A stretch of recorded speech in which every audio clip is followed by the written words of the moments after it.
नमस्कार दोस्तों, मैं नंदू सिंह वाईफाई समर्पण चैनल में आपका स्वागत करता हूं। जैसा कि हम हिंदी व्याकरण पढ़ रहे थे और उसमें अपने चल रहे थे वर्ण विचार, और वर्ण विचारों के अंदर व्यंजन वर्गों का जो वर्गीकरण चल रहा था, यह अपन प्रयत्न के आधार पर आज अध्ययन करेंगे। इससे पहले वाले में हमने उच्चारण के आधार पर व्यंजन वर्णों का वर्गीकरण याद किया था, पढ़ा था। यदि आपने जो पिछले वीडियोज़ नहीं देखे हैं तो आप चैनल की प्लेलिस्ट में जाइए, जहाँ पर आपको सभी वीडियोज़ मिल जाएंगे, और डिस्क्रिप्शन में लिंक को प्रेस कीजिए, वहाँ पर भी आपको वीडियो मिल जाएंगे। साथ ही यदि आप पहली बार चैनल से जुड़ रहे हैं तो चैनल को सब्सक्राइब जरूर कर लें और बेल आइकन प्रेस कर लें ताकि नेक्स्ट वीडियो का नोटिफिकेशन मिलता रहे। तो अपन बात करेंगे व्यंजन वर्णों का वर्गीकरण, और ये किस के आधार पर बात करेंगे? अपन प्रयत्न विधि के आधार पर बात करेंगे। देखिए, व्यंजन वर्गों का वर्गीकरण के ऊपर अपन चर्चा करते हैं तो इनके जो भेद है उनके बारे में चर्चा करते हैं। सबसे पहले लेंगे कि व्यंजन वर्ण जो प्रयत्न के आधार पर कौन कौन से हैं। अपन पहला अपना टॉपिक होगा स्पर्श व्यंजन।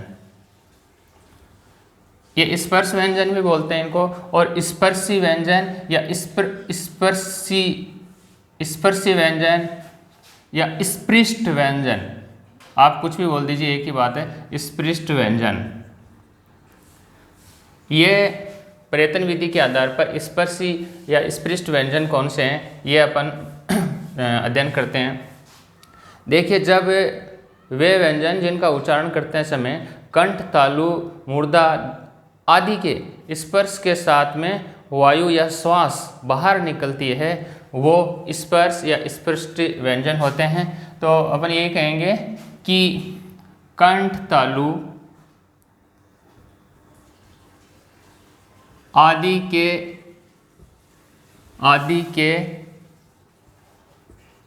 के स्पर्श से श्वास का बाहर निकलना, यानी वे व्यंजन वर्ण जिनका उच्चारण करते समय कर्ण, तालु आदि के स्पर्श से श्वास वायु का बाहर निकलती है, वही स्पर्श व्यंजन कहलाते हैं या स्पृष्ट व्यंजन कहलाते हैं। ये देखो, ये क से म तक होते हैं। क से म तक के जो होते हैं ये स्पर्श व्यंजन होते हैं, क से म तक के। तो क वर्ग पूरा आ जाएगा। इसी प्रकार से जो अगला है ट वर्ग है, त वर्ग है, च वर्ग है, ये पूरे क से म तक 25 हो गए, क से म तक। उसके बाद में अगला टॉपिक होगा अपना कि या देखिए स्पर्श आया केवल, अब होगा स्पृष्ट संघर्षी व्यंजन। स्पृष्ट या अपन स्पर्श भी बोलते हैं, स्पृष्ट या स्पर्श संघर्षी व्यंजन, स्पष्ट या स्पर्श संघर्षी व्यंजन। ये देखिए कौन कौन से हैं। ये च वर्ग में आता है। जब च वर्ग का उच्चारण करते हैं तो स्पर्श के साथ साथ में वायु रगड़ या घर्षण के साथ बाहर निकलती है। तो च वर्ग के उच्चारण में जो वायु है वो संघर्ष के साथ बाहर निकलती है। यहीं पर बात करेंगे अपन कि च वर्ग के उच्चारण में वायु घर्षण के साथ बाहर निकलती है। तो च वर्ग के उच्चारण में वायु घर्षण के साथ बाहर निकलती है, वो कौन कौन से हैं? स्पृष्ट या स्पर्श संघर्षी होंगे, स्पर्श संघर्षी व्यंजन होंगे। तो यहाँ पर च वर्ग पूरा आ जाएगा, च, छ, ज, झ, झ। ये देखिए दोस्तों, जो अपन ये पढ़ रहे हैं इनकी डेफिनेशन आने की संभावना नहीं के बराबर है। इनके सवाल ऐसे आते हैं, निम्नलिखित में से कौन से स्पर्श व्यंजन है, कौन से स्पृष्ट व्यंजन है, कौन से लुंठित है, कौन से नासिके व्यंजन है, ऐसे सवाल ज़्यादा आते हैं। तो अपन सीधा ऐसे याद करेंगे तो अच्छा रहेगा कि स्पर्श संघर्ष या स्पृष्ट संघर्षी व्यंजन कौन से हैं, स्पर्श व्यंजन कौन से हैं, ये याद करेंगे तो अपन काफ़ी आसान रहेगा। इसके बाद में अपन चर्चा करेंगे संघर्षी व्यंजन। संघर्षी व्यंजन। ऐसे व्यंजन वर्ण जिनके उच्चारण में क्या होता है, वायु मार्ग संकीर्ण हो जाता है, उसके कारण घर्षण ज़्यादा होता है, संघर्ष ज़्यादा होता है। तो यहाँ होगा उच्चारण में वायु मार्ग संकीर्ण हो जाता है, संकीर्ण यानी छोटा हो जाता है, इस कारण से संघर्ष ज़्यादा होता है। तो संघर्षी में देखिए यहाँ केवल यहाँ से शुरुआत किससे हो रही है, स से हो रही है संघर्षी में। तो और यहाँ ये जो संघर्षी व्यंजन होंगे वो शुरू भी स से ही होंगे। जैसे देखिए स, ये स है। देखिए संघर्षी में शुरुआत यहाँ संघर्षी में स से है, तो यहाँ से भी स से शुरू हो रही है, यानी संघर्षी स है। और स्पर्श संघर्षी कहेंगे च वर्ग, च छ ज ये। और स्पर्श केवल स्पर्श या स्पर्शी तो बोलेंगे कैसे म तक के। तो ये अपन ने 3 प्रकार के जो व्यंजन वर्ण थे इनकी चर्चा की। आगे अपन चर्चा करते हैं अगले बिंदु पे। तो इसके बाद अपना अगला जो भेद है तो देखिए आप, अपन चर्चा करेंगे अगले भेद के ऊपर, ईसत स्पृष्ट के ऊपर चर्चा करेंगे अपन। ईसत स्पर्श या स्पृष्ट, यानी ईसत का अर्थ होता है थोड़ा सा या जरा सा, थोड़ा सा या जरा सा। थोड़ा सा स्पर्श यानी बहुत कम स्पर्श, इसका मतलब ये हुआ कि संघर्षहीन व्यंजन। तो ईसत स्पृष्ट या संघर्षहीन व्यंजन, यानी संघर्ष कम करना पड़ता है, ईसत यानी थोड़ा सा। ये देखिए आप, ये 2 होते हैं, ये और वह। देखो यहाँ एक महत्वपूर्ण जो सवाल ईसत स्पृष्ट की अपेक्षा जो सवाल पूछा जाने वाला है उसके ऊपर बात करेंगे। ये होगा, इसको इन दोनों को अर्ध स्वर भी बोलते हैं, इन दोनों को अर्ध स्वर भी बोलते हैं। क्योंकि जब हम यण संधि पढ़ेंगे तब होगा कि ई का ये और ऊ का वह, यानी वह से ऊ और यह से ई बनता है। तो इन दोनों को अर्ध स्वर भी बोलते हैं। यानी अपन कह सकते हैं कि ये दोनों ही स्वर व व्यंजन के बीच है, ये दोनों ही व्यंजन के बीच स्वर भी है और व्यंजन भी है, और इनको अर्ध स्वर भी बोलते हैं। अच्छा, इनको संघर्षहीन भी कहते हैं। अगला बिंदु देखिए आप, उत्कर्षित प्रयत्न विधि के आधार पर जो अगला भेद है उत्कर्षित। यहाँ देखिए आप थोड़ा सा नज़र डालिए, यहाँ इसकी अपन यदि संधि करें, अलग अलग करें, उत और प्लस कसिप। उत यानी ऊपर की ओर, ऊपर की ओर, और कसिप का अर्थ होता है फेंकना। कसिप का अर्थ क्या है? फेंकना। यानी जब ऐसे व्यंजन वर्ण जब हम उनका उच्चारण करते हैं तो जीभ का झटके के साथ ऊपर उठना और झटके के साथ में नीचे गिरना, ऊपर उठ करके झटके के साथ में नीचे गिरना। तो उत्कर्षित में यही होगा कि जीभ का या जीवा का ऊपर उठ करके तालु आदि के स्पर्श करके और झटके के साथ में नीचे गिरना। तो उत यानी ऊपर, कसित यानी फेंकना। और उत्कर्षित की अपन जो चर्चा करेंगे तो देखिए आप, ड और ड, ड और ड, ये जो व्यंजन वर्ण है ये उत्कर्षित है। देखिए ड और ड ऐसे उच्चारण कीजिए आप तो आपको ऐसे लगता है जैसे जीभ ऊपर जाके नीचे झटके से नीचे गिर रही हो। अच्छा, महत्वपूर्ण बात यहाँ पर क्या है, उत्कर्षित कई बार परीक्षा में नहीं दिया हुआ आता है। इसके अन्य नाम भी अपन क्या क्या नाम है ये भी अपन बात करेंगे। इसको देखिए द्विस्पृष्ट भी बोलते हैं, द्विस्पृष्ट, या इसको अपन दूसरे तरीके से ये भी लिख सकते हैं कि द्विस्पृष्ट। द्विस्पृष्ट भी इसी को ही बोलते हैं, और ताड़न जात भी इसी को ही कहते हैं, ताड़न जात। आपको पूछा जाए परीक्षा के अंदर कि उत्कर्षित ऑप्शन में नहीं हो, यदि ताड़न जात हो या द्विस्पृष्ट हो तो आपको एक ही मानना है। उत्कर्षित बोल दीजिए, द्विस्पृष्ट बोल दीजिए या ताड़न जात बोल दीजिए, एक ही बात है। ये उत्कर्षित के ही दो नाम हैं, द्विस्पृष्ट और दूसरा ताड़न जात। तो ताड़न जात या द्विस्पृष्ट पूछा जाए तो ड और ड, इनके उच्चारण करते समय हमें जीवा तालु आदि के स्पर्श करके और झटके के साथ में नीचे गिरती है। उसके बाद अगला देखिए पार्श्विक। अगला वेद की अपन चर्चा करेंगे पार्श्विक की। पार्श्विक का अर्थ होता है बगल से। जब हम ऐसे व्यंजन वर्ण जिनका हम उच्चारण करते हैं व्यंजनों का, तो जीवा के बगल से श्वास निकलती है। पार्श्विक, पार्श्विक की बात करेंगे, पार्श्विक व्यंजन। देखिए सबसे पहले आप पार्श्विक शब्द का ध्यान दीजिए। पार्श्विक का अर्थ है बगल से। बगल से यानी वे व्यंजन वर्ण जिनका उच्चारण करते हैं तो वायु बगल, जीभ के बगल से निकल जाती है, दोनों ओर बगल से। यानी उच्चारण के समय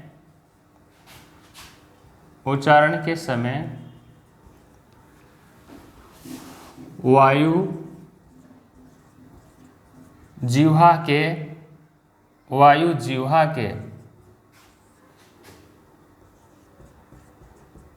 दोनों ओर बगल से निकलती है, बगल से निकलती है, बगल से निकलती है। और पार्श्विक कौन कौन से हैं? पार्श्विक व्यंजन वर्ण की अपन यहाँ बात करेंगे। पार्श्विक व्यंजन वर्ण एक ही है, आपको याद रखना, ल। पार्श्विक कौन सा है? ल को पार्श्विक आ गया।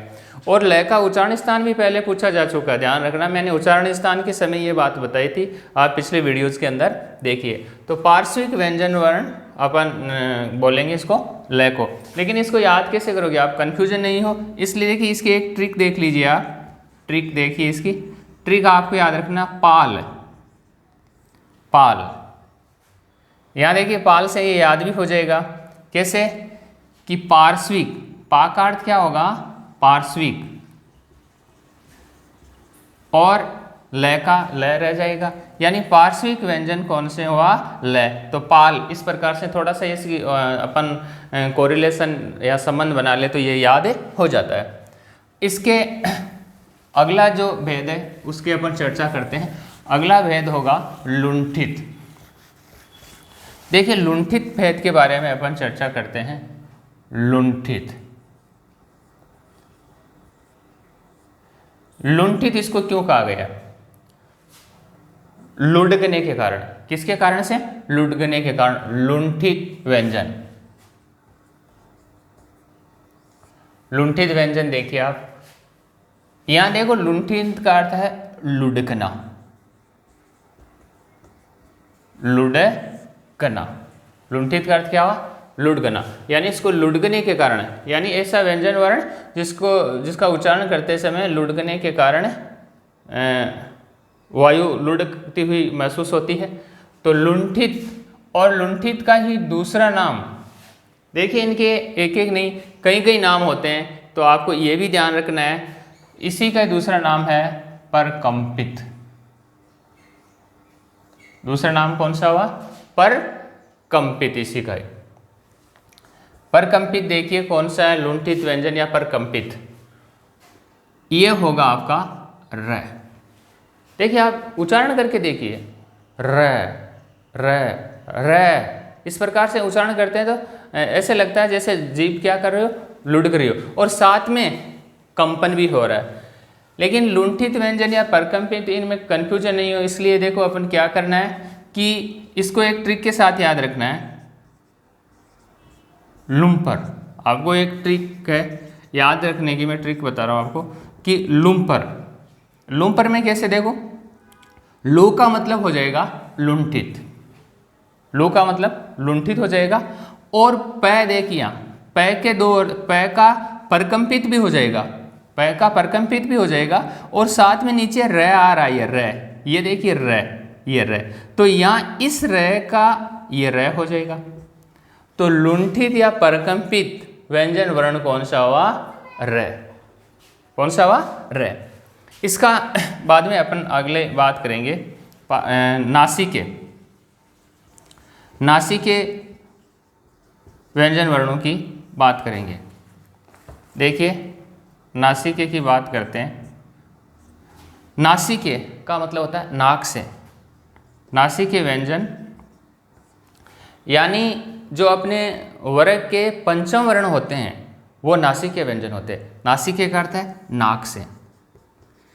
ऐसे व्यंजन वर्ण जब उनका उच्चारण करते हैं तो श्वास का या सांस का या वायु का नाक के द्वारा बाहर निकलना, नाक के द्वारा बाहर निकलना, तो ये नासिके व्यंजन है। और नासिके व्यंजन देखिए आप, मैं लिख रहा हूँ, नाक के द्वारा श्वास या वायु का बाहर निकलना, वायु का बाहर निकलना। ऐसे व्यंजन वर्ण जिनका उच्चारण करते हैं तो नासिका के द्वारा वायु का या सांस का बाहर निकलना। देखिए अपने वर्ग के पंचम, जैसे क वर्ग का पंचम क्या है? अंग। ऐसे देखिए च वर्ग का क्या है? ये पंचम वर्ण, मैं पंचम की बात करूंगा। ट वर्ग का क्या है? अण।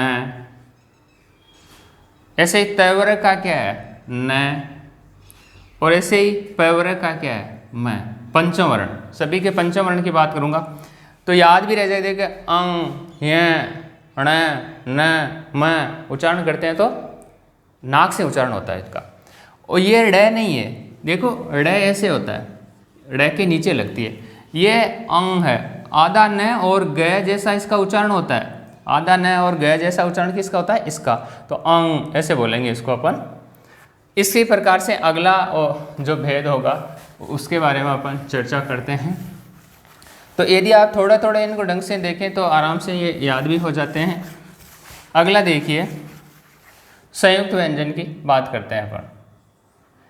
ये मैं पहले इसकी चर्चा कर चुका हूँ संयुक्त व्यंजन की, और एक बार मैं यहाँ फिर बता रहा हूँ प्रयत्न विधि के आधार पर। संयुक्त व्यंजन यानी दो व्यंजनों के योग से बने होते हैं। और ये टॉपिक मैं आपको बता देता हूँ कि वेरी इंपॉर्टेंट टॉपिक है ये। सबसे ज़्यादा सवाल यहाँ से पूछे गए हैं, किसी भी परीक्षा में हो यहाँ से सवाल बहुत ज़्यादा आए हैं। और इसी के साथ में जो उच्चारण स्थान के आधार पर याद करने, इन दो टॉपिक में से सवाल बहुत ज़्यादा पूछे जाते हैं, बहुत ही ज़्यादा पूछे जाते हैं। संयुक्त व्यंजन देखिए क्ष, त्र, झ और श्र। इसको मिश्रित व्यंजन भी कहेंगे, श्र को मिश्रित भी बोलते हैं, श्र को। देखिए इसका ये कैसे बना था, इसको इनके बारे में आपको पहले वाले वीडियो के अंदर पूरी डिटेल बता चुका हूँ, पहले वाले वीडियो में। दूसरा त्र, यदि आपने नहीं देखा पहले वाले वीडियो तो प्लेलिस्ट के अंदर जाइए, वहाँ आपको सभी वीडियोस मिल जाएंगे। देखिए त, र, झ को लेते हैं, देखिए ज प्लस ये, श्र को लेते हैं स प्लस र। देखिए यहाँ ये से सवाल आते हैं। यहाँ महत्वपूर्ण बात क्या है कि जो पहले वाले हैं जैसे क है, त है, ज है, स, इन सब के हलंत लगा हुआ है, स्वर रहित है, स्वर नहीं है। और ये देखिए इनके स, र, ये, र, इनके कहीं भी हलंत नहीं है। ये ध्यान रखना है कि बाद वालों के हलंत नहीं आएगा, पहले वालों के हलंत आएगा, ये ध्यान रखना है। और इसका विशेष ध्यान रखना है। इसका विशेष ध्यान क्यों रखना है कि इसमें ऑप्शन में क्या होता है, कन्फ्यूजन करने के लिए ग प्लस ये दे देते हैं तो अपन क्या घे बोलते हैं, ये नहीं होगा, ग नहीं होगा, जय होगा, ये ध्यान रखना है। तो मित्रों आज के वीडियो के अंदर इतना ही, अगले वीडियो में देखेंगे, तब तक के लिए धन्यवाद।